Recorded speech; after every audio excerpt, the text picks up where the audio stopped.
You're listening to the Music Tech Teacher podcast, episode number 57. Welcome to the Music Tech Teacher podcast. Music tech tips, lesson ideas, advice, news, and interviews, especially for music teachers. Brought to you by midnightmusic.com.au. Hello and welcome to another episode of the Music Tech Teacher podcast. I'm Katie Wardrobe, a music technology and education trainer, speaker and consultant from midnightmusic.com.au, where I help music teachers use technology effectively in music education. My guest today is Dr. James Frankel, who has had a long history with technology in music education. Over the years, Jim has surrounded himself with technology as a performer, as a middle school teacher, as a tertiary educator, and a clinician. And it's basically the primary focus of his current job as the Director of MusicFirst. As usual, you can find the links to the things that we mention in today's episode on the show notes page at midnightmusic.com.au/57. I hope you enjoy my chat with Jim. Dr. Jim Frankel is the Director of MusicFirst and the Head of Digital Education for the Music Sales Group. He's also on the faculty of Teachers College at Columbia University, where he runs courses in music technology in education. In a couple of previous lives, he worked as the Director of Instrumental Music at Franklin Avenue Middle School and later worked as the Managing Director of Soundtree. Jim has authored and co-authored multiple books, including The Teacher's Guide to Music, Media and Copyright Law, YouTube in Music Education, and Making Music with GarageBand and Mixcraft, or GarageBand. Although we live on opposite sides of the world, Jim was an early influence on my own work in the area of music tech in education. I discovered Jim and the podcast that he had at the time, which was imaginatively titled Dr. Frankel's Podcast. And through it, I was able to listen to the audio of his conference presentations and workshops and listen to samples of student projects, which was super helpful at the time. And if you ever decide to follow Jim on Instagram or Facebook, you'll get to see his latest experiments in brewing beer, which he's been doing for almost 20 years. So welcome, Jim. Thank you very much, Katie. It was very, very kind of you. Very nice words. I appreciate it. It's great to have you. So tell me, what's the most unusual beer flavouring or ingredients that you've used to brew a batch of beer? So late last year, I brewed a smoked porter, which is a darker type of beer, but I put chipotle peppers in it. Oh my gosh! So it was a smoked chipotle pepper porter. Very, very. You know, when you brew for as long as I've been brewing, you kind of get bored and you say, what's the weirdest thing I could do? I think that was it. Half the people either loved it or completely hated it and spit it out. I'll bet. And it would be hard to, I'm trying to think what food you would pair it with, because if you went for similar food, it might just be overload of, smoky flavours. So maybe you'd have to go completely opposite. Yeah, well, no, you just couldn't eat any food. You just drink, that was liquid dinner. That was the meal, yeah. They do say blew out your palate. Yeah, they do say there's like a meal in every glass of beer, isn't there? Absolutely. So we met in inverted commas, kind of like online, I suppose, and really, I can't really remember the exact, time that we sort of connected with each other, but in those early days, it was probably around 2008, 2009, I think, and I sort of started to get onto Twitter and just stumbled into a few people in music education who were doing things with technology, and I started listening to your podcast, and I'm guessing it was probably because there was a link somewhere on Twitter or something like that, and just started listening to that podcast. And at the time, it was really great because there was no one really talking about much to do with music technology in education. There was a few things going on, maybe articles online, and the podcast was helpful because the question I had really early on in my head was, okay, there's these great software programs, like notation programs and other music creation ones like GarageBand, and my question always was, but what do you do with it with the students? You can find out how to use the software online really easily, but what do you do with the students in the class? And that was my question all the time. And so one of the useful things about your podcast was hearing you talk about what you were doing with your students and, presenting that to other teachers at times. So it was really great. And I actually found that some of the podcast episodes are still up and available online. Oh my Did you know goodness. that? I know, right? I just checked it out, and yeah, there's a few of them still up there, Wow. so people can go back and trip down memory lane or It was, something. it was, they were all on a website called Podomatic, Yeah. .com. And it was, at the time, it was the only one that gave you an RSS feed without having to do any coding. And it tied in perfectly to the iTunes podcast store. So I was looking around for a podcasting solution for the publishing of it. Making them was easy, but actually trying to get other people to notice it wasn't easy. Podomatic was able to get me into the iTunes podcast store. Yeah, and it was funny at the time because I started running workshops on, I did some on how to start your own podcast, with your students. And that was always the part of the workshop that was sort of the more technical side of things. It's changed now. It's much easier now than it used to be. But that was what I did too. And I also started a podcast. I didn't really start it to actually do it regularly, but I just wanted to go through the motions of setting one up so I could tell other teachers how to do it.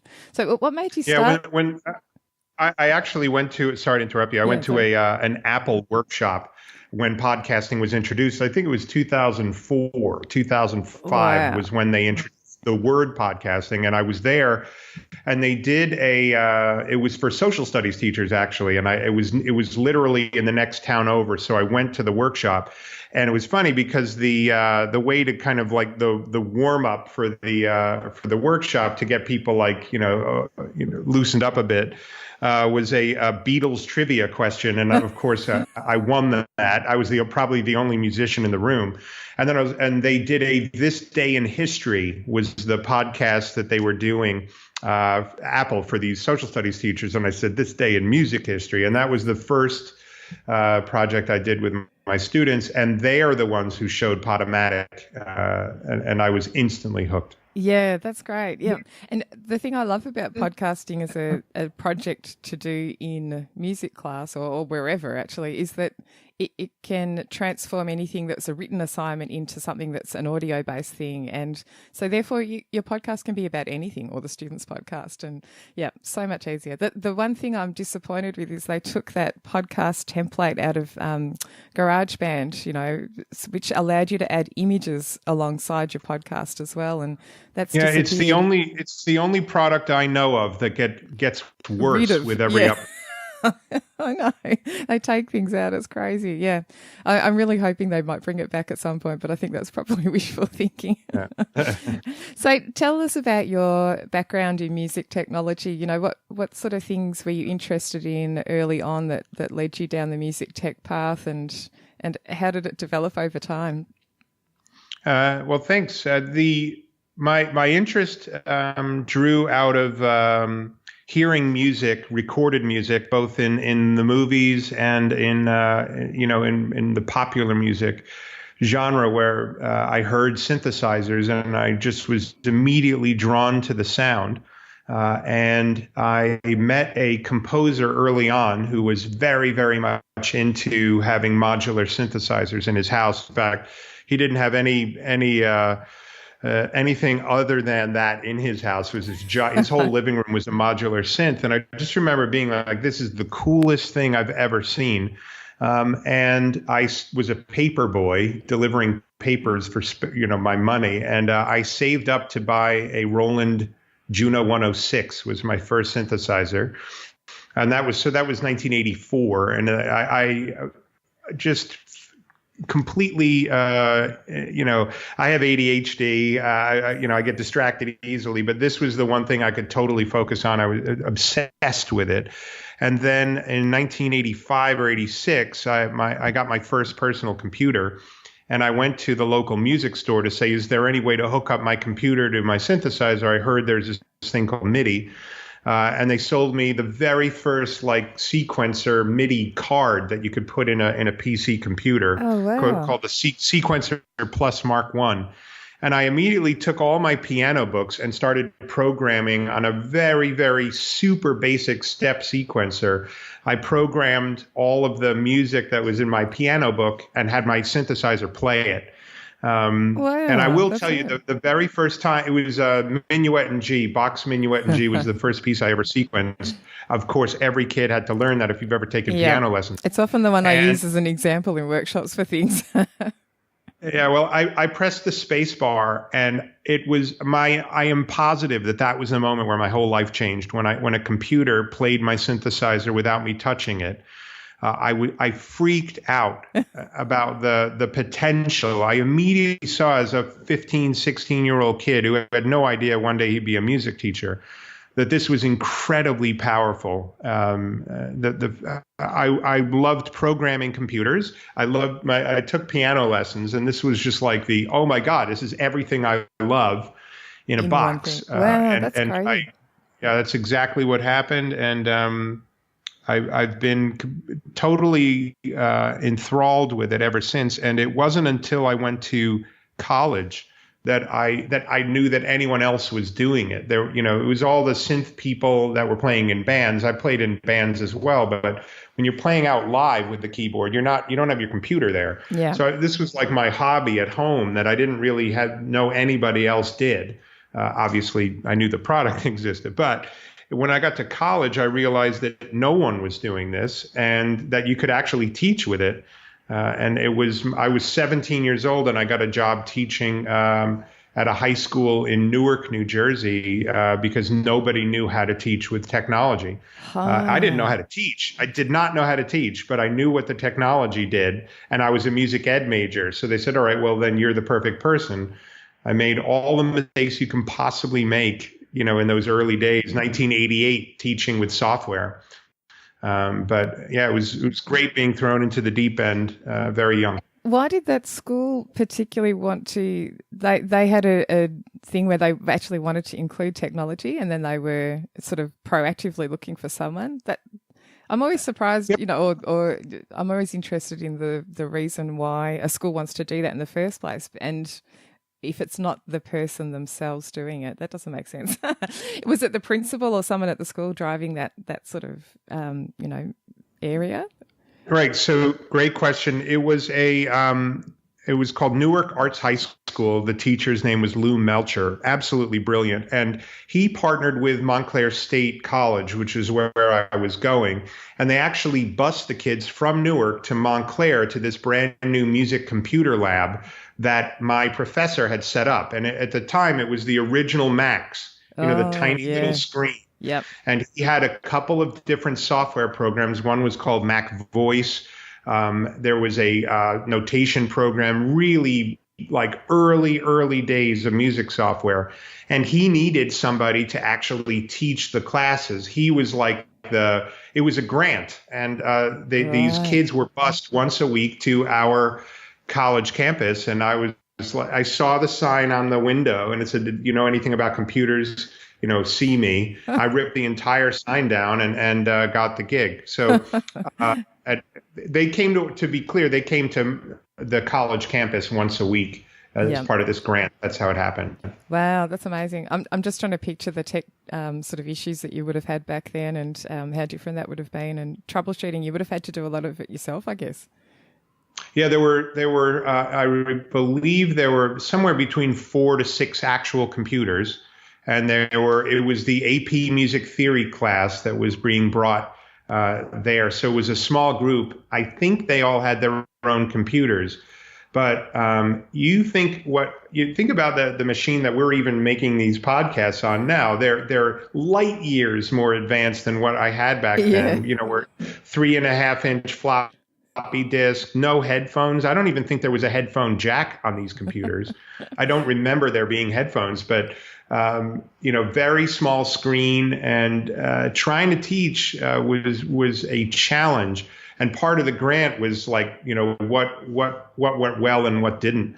And for me, there was no classroom. The kids were the same age as I was. They were high school seniors, and I was pretty much 6 months older than them, showing them how the software worked. And they were learning voice leading and how to write their own chorales.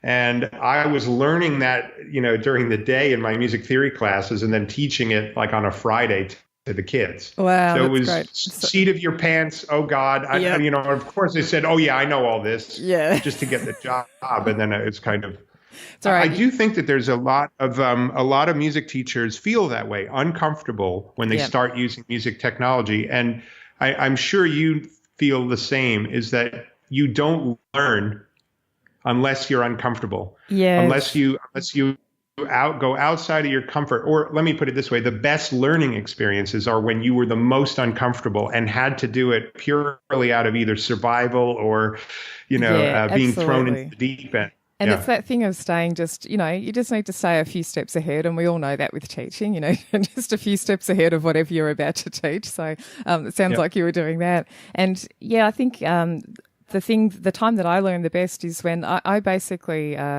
schedule something in a workshop that I don't know often. If I know I need to learn it at some point, I'll often just decide to do it at a conference or a workshop, and that makes me learn it. And, Absolutely. I'm sweating the night before, and then on the day it's fine, hopefully, but it's the best way to learn. A bit of pressure, but there's some sort of deadline there and things. So, so deciding to do something in class with students and maybe announcing it would be a good way for other teachers to have a deadline for doing something. And so when you started teaching at the middle school, did you use technology from the start, or was it something that came in a bit later on? Yeah, so my first job was teaching in an inner city school, and I was in three different school buildings teaching elementary school band, and there really was no opportunity to use technology. So my second job, when I got it, was in a very affluent suburban district, about 20 miles from New York City. And when they said, look, we want you to be successful, what do you need? There was a brand new company called Soundtree, and the guy that ran the company was my professor, who I had just started my master's program. And so literally the first week of class, he said, I run this company and we put music technology labs in schools. So my superintendent said, what could we do? And I said, you could put a music technology lab in the school. And he said, well, get a quote and see how much it is. And it was $40,000 to be able to get this lab. Wow. And I gave him the quote and he said, okay, let's do it. And I was stunned, shocked. It was like, are you serious? And he said, yes. And 1 week later, Lee Whitmore, who is my mentor, was in my classroom, and I helped him install the computer lab because he was one employee at Soundtree. The company had just started. And he and I built the lab together, and he saw that, hey, I actually knew what I was doing, and said, would you ever consider being one of our installers and maybe one of our trainers? And so, again, I fell right into it because, as you know, it's a very small community of people that actually put themselves out there and talk about it. Yeah. A lot of people are doing this. A lot are. But very few have either the confidence or the kind of not necessarily the drive, but maybe they don't think it's what they're doing is interesting. Yeah, that's the thing. Really. Absolutely. And so I just said, hey, I'm here. I'm doing this. Is there anyone else out there that's doing this? So I was never shy. And so when Lee said, would you like to, so that was in September of 1994.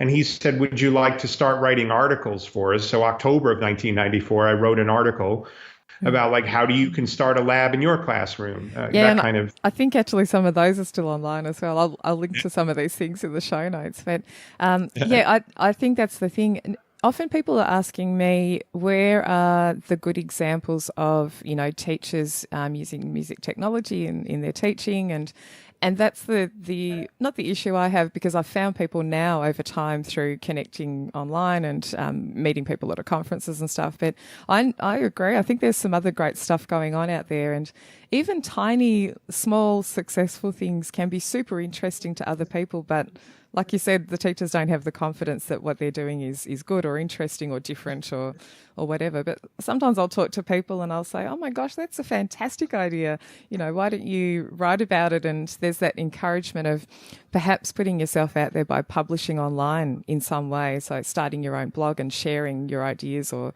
what you've done or what's gone wrong over time. And that's so useful for other teachers. It'd be great to see more people doing it. What I'd love to say on that is that what I hear, because I'm trying to encourage my graduate students at Teachers College, I'm always encouraging them to get out there and write and put yourself out there. A lot of people think that it's either egomaniacal or who would ever be interested in this. Yeah. And I can literally point to all of my success in my career, whatever measure of success I have, to the fact that I was always not afraid to put myself out there. So I started blogging. As soon as I found out what a blog was, I started blogging. And it was almost a daily, hey, check out this, or have you seen this, or here's a new product. So my blog is what people started recognizing me for. But I was also like an absolute wacko. At the age of 20 years old, I presented my first conference and said, hey, there's a product called Music Ace. This is how you use it. I was completely green. I couldn't even shave and was, like, hey, check this stuff out. I was never afraid to tell other people about the stuff. And I really wish there are some incredibly creative teachers, and for whatever variety of reasons, they're just not. They don't think that it's of interest. It is. We totally need all interest. the project ideas we can get. Yeah, absolutely. And as like for the same reason, listening to your podcast was helpful to me. I started looking for other blogs and, trying to find other people who were sharing stuff online. Because I just thought, I just wanted to see what other people were doing. And I still, early on had that, but what do you do with it in class? Especially when iPads came out. I was like, but what do you do with it with the students, And I experimented and came up with my own ideas. But there was a handful of blogs, which are still around now, people who are mutual friends of ours, like Amy Burns and Cherie Herring and Barbara Friedman, and those people were putting some stuff out there. Dr. Scott Watson, he just actually had his class materials online, and he's been interviewed in an earlier episode of the podcast, and his class materials online are super comprehensive and so useful. And I read through them, and I'm like, one of the things I actually found was that it was kind of like a positive reinforcement thing, because a lot of the things he was doing, I was like, oh, I've been doing that in workshops too myself. And, oh, he's got that idea. That's funny. That I've been doing that yesterday. And it was that whole, okay, I feel like I'm on the right track. This is good. It's so good to have more people, share their stories. And that was one of the reasons for starting this podcast, was that I always wanted to share real teachers doing real things in class and, get that sort of story out there so other people can benefit too. This episode of the Music Tech Teacher podcast is brought to you by the Midnight Music Community. The Midnight Music Community is an online space for music teachers who'd like help using technology in their music lessons. There are online courses, video tutorials, lesson plans, music tech news, and professional development certificates are provided for any training that you undertake. I'm inside the community every day, personally answering members' questions and sharing tips and ideas. The best thing is that you get to connect with hundreds of other music teachers just like you and share your own experiences and occasional music tech frustrations. For more information and a special joining price just for the listeners of this podcast, visit midnightmusic.com.au/podcast offer. That's midnightmusic.com.au/podcast offer. But when you were at the middle school, I vaguely remember some recruitment story that you might have shared on a podcast episode, and I feel like it was something to do with podcasting as well. Can you remember? I actually can't remember. I'm not sort of setting this up because I don't remember exactly what it was. Really, really good memory. So I had every year at the middle school level. My biggest job is when students were brand new to the school, so incoming what we call sixth graders. I had to recruit them. I had to go around to each homeroom and say, please join band, because the bottom line is that if I didn't get enough kids, there's as the retention rate drops a little bit to eighth grade, I had to have a big pool of kids in sixth grade. But the teachers, the sixth grade teachers, even though they were friends of mine, they complained to the principal that I was too distracting and that because I was trying to be this crazy, like, come join band.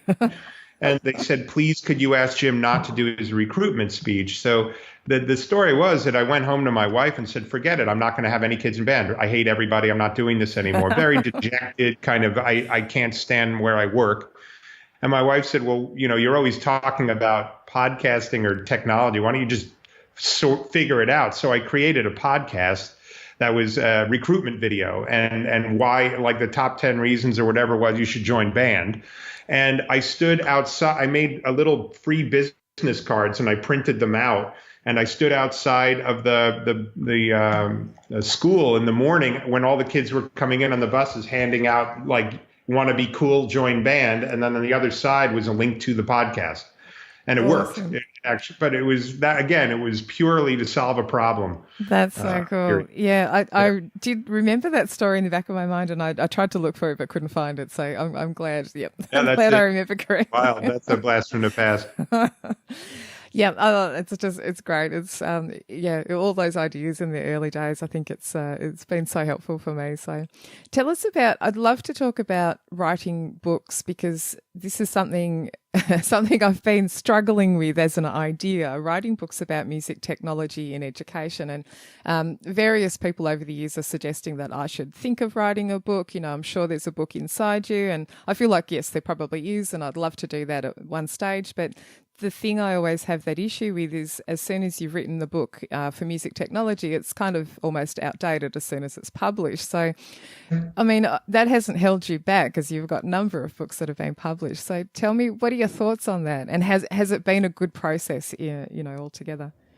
It's a very interesting topic. So number one, it was a bucket list item for me. I'm very goal oriented. So I said, I want to write a book.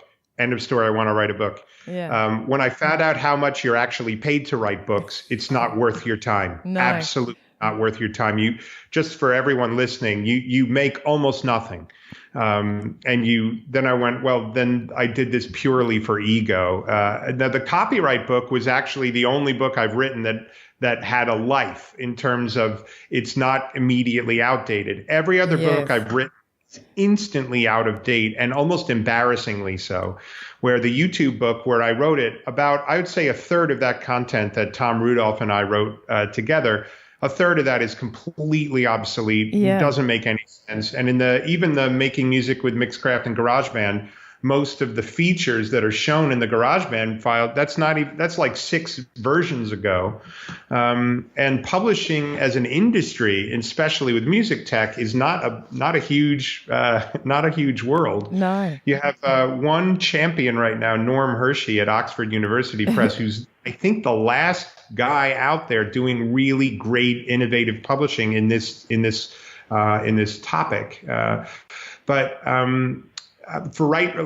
Perfect example. Last week, I wrote the updated chapter outline to my biggest publication, which is I wrote the technology chapter for Foundations of Music Education, which here in the U.S. is a very, very well-known music education textbook for both undergrad and graduate courses.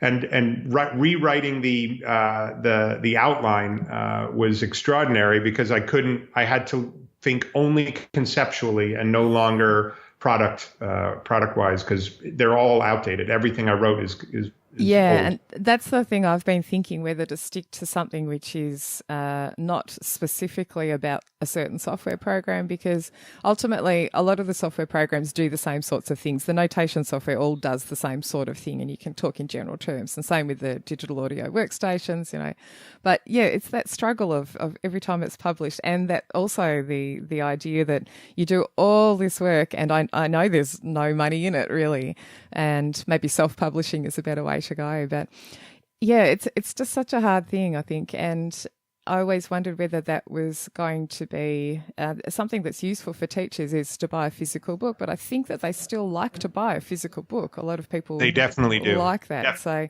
yeah, and I mean it still happens with the online sort of format of stuff. Things inside my community like courses and session notes for workshops that I've run and the handouts that I have. There's a whole stack of stuff which needs updating, and every time a software program updates, I'm like, oh, a little piece of me dies because, all the screenshots are now incorrect and all the videos don't look quite right, and you can sort of find your way through, but things are not quite the same. And, you and I know that people it's a stumbling block if the video starts and the screen doesn't look the same as what they've got in front of them. It's kind of like, I don't want to continue, Yep. Yeah, so it's a really hard one. So, Yeah, so speaking in more general terms is the better way to go, I'm guessing. But what will happen to those books? Will they be updated over time, the ones that you already have in existence, or that's kind of it now because return on investment's not so great?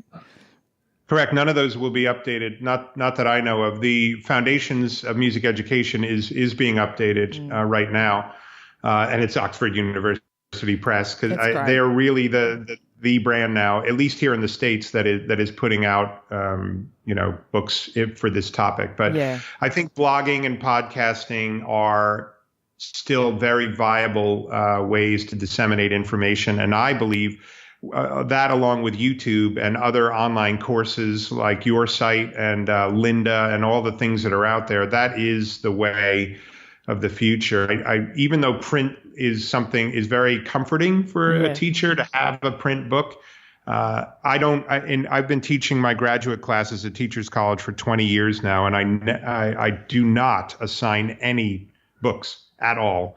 And not even my own, which is kind of one of those, like, you have a built-in market because of that. They're embarrassing how out of date they are. Yeah, and the thing I say to teachers is I often do mention that there are those books available and that they would be super useful to buy. But the thing I say to them, and I think this is a general approach which I think more people should adopt, is that you should think in terms of ideas and techniques in a general sense, not the specific step-by-step in a software program, because ultimately that the GarageBand Mixcraft book is still a great book. You can read it through, and if you are familiar with some of those software programs, you can get the sense of what you would do in another one or an updated version of either of those software programs. And so they are still useful from a sort of a content point of view. But I find teachers sometimes are not perhaps, keeping that open mind about it doesn't look exactly the same as my screen. So,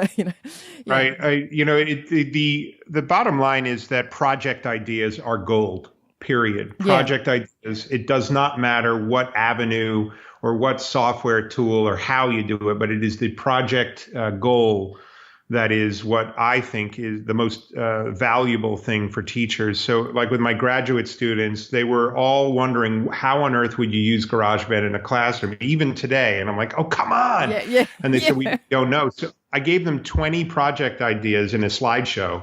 And, they're like, oh, my. So it's not that I have the keys to the golden, information box. It's just from listening to people like you.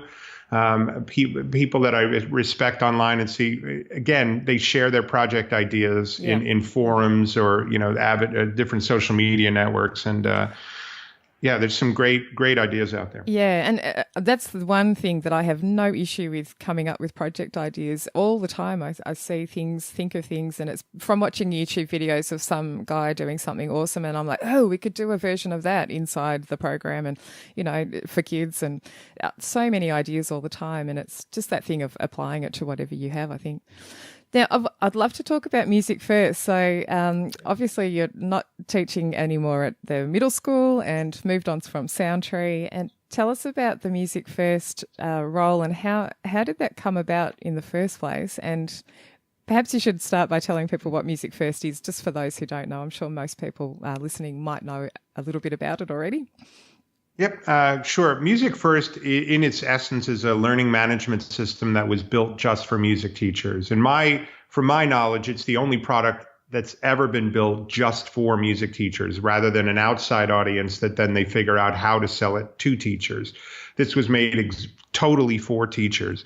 And it has content, assessments, and software. And so we have the only comprehensive suite of online software available. It all integrates into one login, which is basically, it's my life's work in a product. It's when I was given the opportunity by Music Sales to develop any company I wanted to, and given a sizable budget to do so, this was my dream product that I wished was built years ago.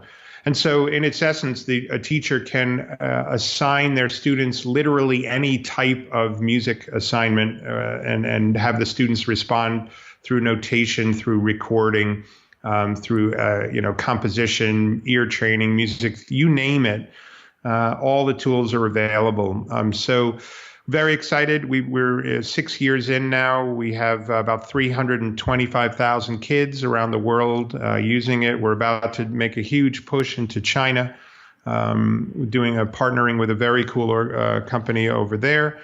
So yeah, it's very exciting. It gets better because it's all web-based. We're constantly improving it based on teacher feedback. So I'm thrilled where it is now. It's been a very hard road to get here, trying to convince people to put away the shrink wrap boxes and pay for a login. But yeah, it's very exciting, and I'm looking forward to the road ahead.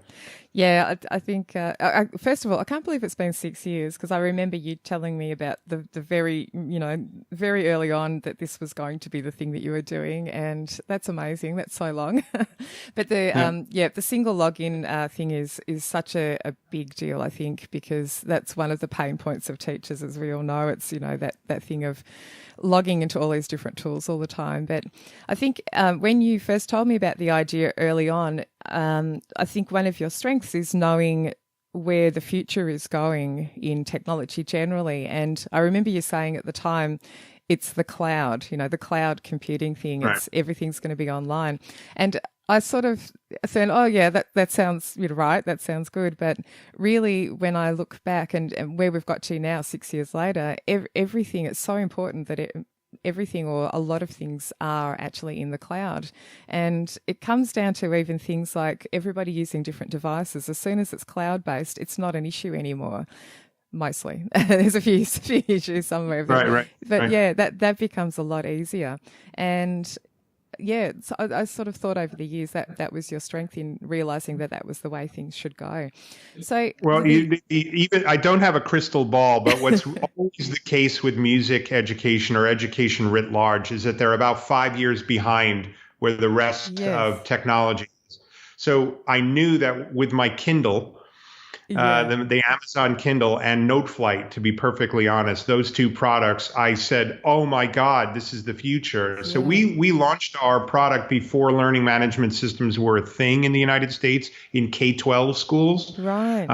Classroom was not around. I knew that this was going to happen. And nobody whispered in my ear. It was just blindingly obvious to me that that's where everything was going. Yeah. And there's a lot of teachers out there who ask me the question, how do I share assignments with students, or how do I get them to submit things to me? And my first question to them is always, does your school use a learning management system? And then they look blankly at me, and because I know most of them do use some kind of learning management system. So I think, we'll actually just at least talk about the concept of it and how it works, because that's really the way it should happen, because it's the place where it can gather all together. And, now that MusicFirst is around, it's another option to suggest, because it's specifically for music teachers. So what's the take-up been like? I'm curious to know, how do teachers find it if they've not been using a learning management system in the past, and then they sort of come into it? You and I probably are more comfortable with just trying out things like that, because a lot of online web-based editing, if you've ever had a blog or a website, a lot of the way things work are very similar. So you go to a page, you click edit, you add some content on it, and you make sure, if nothing else, to find that save button on the page and click the save button before you leave. And then, you're set to go. But that for me is quite easy to sort of navigate. So how have other teachers found that as we've been picking up MusicFirst? Sure. The funny answer to that, and it is the truth, is if they've never used a learning management system, they love it. They have no problem. They're easy to train. Also, they get it. That's good. If they've used another learning management system for a while, it's kind of like if you're a Sibelius user, hardcore, and then somebody says you have to use Finale. Yeah. You just, I can't do it. Oh, where's this button? So it is the people who have lots of learning management system experience. It's not, they totally get it conceptually, but they say, why does yours do it this way? Why doesn't it do this way? So it's kind of reprogramming. The people who've never used one, very, very simple. They get it right away. They're like, oh my God, where's this been all my life? And the people who are using Schoology, Moodle, Canvas, Google Classroom, they're like, how come you don't do it this way? Yeah, right. And I think, sort of going with the strengths of what you can do with the program is such a good thing. And I think for teachers, a lot of the time there's that reinvention of the wheel often, if you know what I mean, in terms of lesson planning and putting resources together, reinventing the wheel each time you do it, and sort of searching for your materials. But having things online makes it so much easier because you can just duplicate last year's lesson, adjust it for this year's group of students, and then you're good to go. And you really don't need to reinvent the wheel all the time. So hopefully they're picking that up as well and taking advantage of it. They definitely are. Yeah, yep. I think it's a great thing. It's literally two button clicks to clone your class from one year to the next and just change the start date. Oh, that's good. That's even better. That's actually a problem with some of these systems where you've got to log a whole class in and then everything fails at the end of the school year because one class leaves and the next one comes. Oh, that's really good. I didn't know that part. And just tell people about the software titles that are included in MusicFirst, because I know there's a big range. I know that you have the suite kind of covers everything that you would want to do with your students in terms of different types of software and what it can do. Right. So the platform comes with no software. It does have an audio recorder that's included in what we call our base. I just want the classroom with the audio recorder. So then we have NoteFlight as our notation program. We have Soundtrap and Soundation as our DAW options. Soundtrap works beautifully on iOS. So people who are iOS schools, they choose Soundtrap. Soundation does not work on iOS. So if you're primarily a Chromebook school, a lot of people opt, but it's again, it's a Sibelius Finale type situation. Yeah. We have Aurelium Musician here in the United States are our ear training music theory programs. Practice First is our automated performance assessment product. Sight Reading Factory, literally something for every kind of O generator, focus on sound, groovy music, Morton Subotnick. There's a really fantastic array of software, and a teacher chooses what software addresses the needs that they have in their specific classroom. So there are no two installations the same.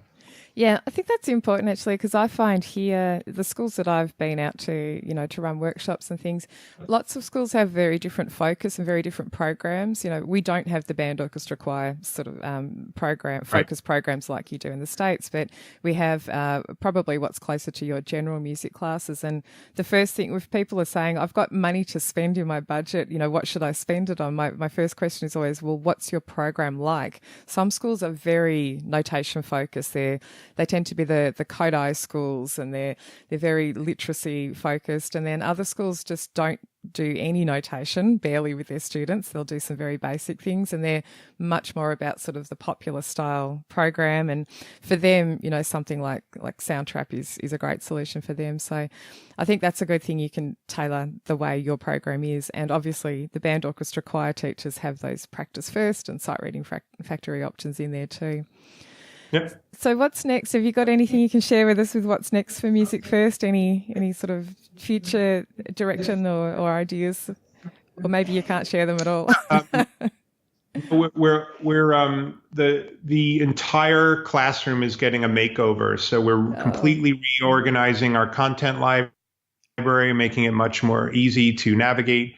We're totally revamping the look and feel of our teacher dashboard so that it looks like every other learning management system. It'll be class focused rather than content focused. Mm-hmm. We've just added a resources tab with some key partners, links. So musictheory.net, you can easily assign your kids a musictheory.net assignment and get those verification codes back infinitely easier than you can now. The kids don't have to email you. Oh, that's great. There's a lot of stuff I can't talk about with other partners that we may be bringing in, other content. But yeah, it's the main things are based on teacher experience, user experience. We're completely revamping the way that they interact with the platform. That sounds great. I didn't know any of that, so that's really cool. And just tell our listeners where they can find out more. And I know you have a trial that you can, is that correct? They can sort of get a trial, log in and check it out and see what it looks and feels like. Yep. So for your listeners in Australia, you can go to musicfirst.com.au. In the UK, it's musicfirst.co.uk, and the rest of the world, it's musicfirst.com. On all three of those platforms, you can sign up for a free 30-day trial, and we turn everything on for you. Excellent. Oh, good. Well, I really hope people will check it out. I think it's a great thing, and I think it's meeting a need that some teachers don't even realise they need themselves, if you know what I mean. Like it's that sort of solution where once you have it, you would never go back to not having it in your classroom. Yep. It's been great to chat today. I'm hoping that we'll catch up again in person sometime. We've managed to do that a couple of times this year, which is very unusual, and absolutely, and share a meal and a couple of beers and stuff like that. So hopefully we'll get to do that again very soon. So thanks. I hope so too, Katie. You are doing fantastic work. I am one of your biggest fans, and I really appreciate you bringing me on the show to share my story. Thank you. No problem at all. Thanks, Jim. That's all for today's show. If you'd like more help with music technology through lesson plans, training courses and personalised support, you can come and join me inside the Midnight Music community. For more information about the community and a special offer for podcast listeners, go to midnightmusic.com.au/podcast offer. The Music Tech Teacher podcast is hosted by me, Katie Wardrobe.